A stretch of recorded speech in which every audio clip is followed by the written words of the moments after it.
नागपंचमीनिमित्त सुवर्णाताई झाडे खेलबोडे यांचा आगळा वेगळा उपक्रम. 5,500 महिलांना मेहंदीकोनवर राख्यांचे वाटप. उत्तर सोलापूर तालुक्यात प्रथमतःच आगळ्या वेगळ्या पद्धतीने व परंपरा जपत सामाजिक कार्यकर्त्या आणि राष्ट्रवादी काँग्रेस पक्षाच्या महाराष्ट्र प्रदेश सरचिटणीस तसेच लातूरच्या निरीक्षक सुवर्णाताई झाडे खेलबोडे यांनी नागपंचमी सणानिमित्ताने स्तुत्य उपक्रम राबवला.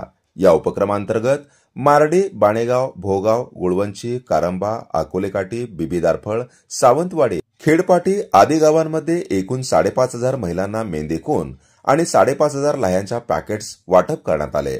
विशेष म्हणजे प्रत्येक पॅकेटमध्ये 2 राख्या आणि साखर देखील देण्यात आली. या उपक्रमामागील उद्देश महिलांना लाह्यांसारख्या पारंपरिक खाद्यपदार्थाची आठवण करून देणे, मेहंदी लावण्याच्या जुन्या परंपरेचे जतन करणे आणि राखी सणानिमित्त त्यांना एक स्नेहवस्तू भेट देणे हा आहे.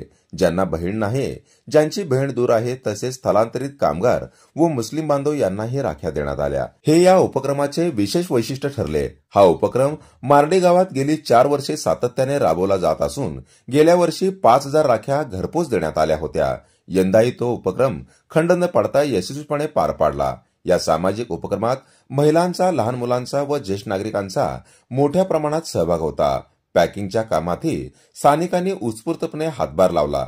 झाडे व खेलबोडे परिवाराचे या उपक्रमासाठी मोलाचे योगदान असून समाजकार्याची बांधिलकी जपत हा उपक्रम हर्षोल्लासात पार पडला. जनता संघर्ष न्यूज, सिद्धार्थ भडकुंबे, सोलापूर.